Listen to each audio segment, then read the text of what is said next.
appointment of our chaplain, Everett Dednam. He is our liaison to the general community, interfacing on behalf of the police department. He has many duties assigned, which include engagement with not only other spiritual leaders, but community groups, neighborhood partners, as well as sick and hospital visits. In 2006, as I began my first term, then our police chief was our current borough manager, Mark Flanders. He had appointed Bishop Dednam as the acting chaplain at that time of the police department. During that time, it was an unofficial capacity, although his presence was very visible, very appreciated, and very notable. I remember at least one or two murder sites where we both were present with the police department, the chief, and other members of neighboring departments. At the onset of the second term, I came to Chief Drumheller and expressed the need for a structured chaplaincy office with all the amenities that are afforded and the trainings needed, with the credentialing documented, that we could install an official and credentialed chaplain.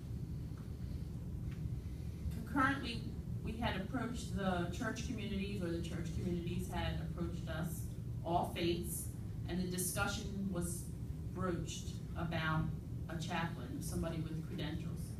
And the clergy community decided unanimously that since Bishop Dednam had already been functional in that role, it was only logical that he should continue and be the delegate in that position. So I just wanted to bridge some of the history of the appointment to the chaplaincy and the emergence of the credentialing and some of the duties that are assigned to our chaplain, Everett Dednam. I'd also like to tell you that in July 2016, the very last month that statistics have been completed, there were 2,220 calls for service. Of these calls, 2,210 occurred in the borough. In the statistical analysis, I'd just like to talk about two very large categories. One of them is domestic disturbances, and another one is other disturbances. Other disturbances included 191 calls, 63, the highest number, occurred in Ward 1. These other disturbances include things such as children playing in the street, windows getting broken by balls that are thrown, people that are calling to complain about excessive noise. Anything that's generic falls under that category of other disturbances. And it adds to the call volume, but not necessarily crime reporting. So everything that's called in and reported statistically is not always a crime. Sometimes there are quality of life issues.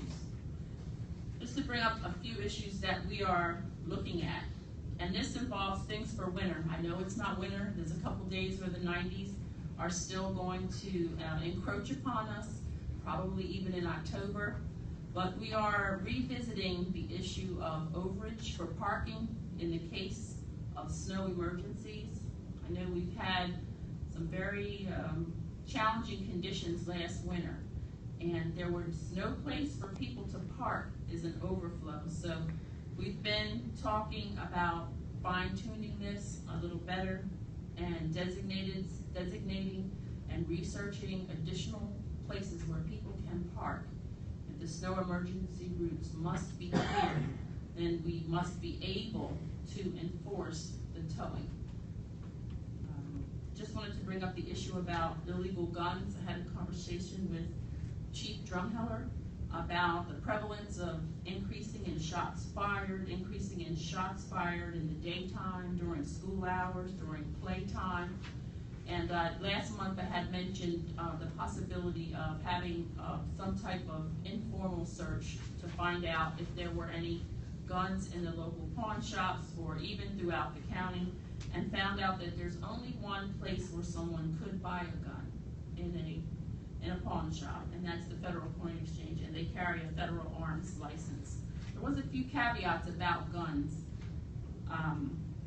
If we receive a gun and that gun belongs to an owner, there must be a court order for that individual to receive their gun back. But we are a gun sanctuary, so if there's anyone out there who knows of a gun that's in a residence, that you don't feel that gun belongs there, and you feel endangered and your safety is being compromised by the presence of that gun, you can turn it in without any questions to the Pottstown Police Department. And in order to continue to have a community where safety is a priority, we need everyone's participation, even on these levels of illegal firearms. If you have children in your home and you know that there's guns, you don't want those guns there, they make you feel uncomfortable. Maybe it's a situation where a loved one has passed on and they have a big gun cabinet. You are also able to bring those guns here and they will be confiscated. They will not be resold in any other form. I had a call today, a new resident that was very concerned about what our activities are around the heroin epidemic. What are we actively doing? Do we have quote-unquote programs?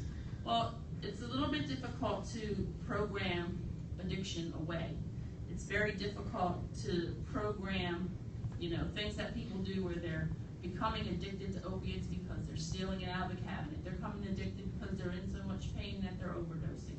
Those are things that we cannot control. But through education and awareness and places such as Creative Health and other vendors that are intercepting and working with people in addiction, we do have some level of help. Since May to date, I believe we've had 7 or 8 Narcan rescues involving people in addiction. Some of those individuals are then put into voluntary treatment programs. Unfortunately, many of them do return to drug use. So even at the state level, there's kind of a crunch as to how to deal with this as it's becoming epidemic. So we're continuing to work on every level, the federal government, through Congressman Ryan Costello, and at the state level through Gary Tennis, and here at the local level with our medical and first responders to keep more people alive.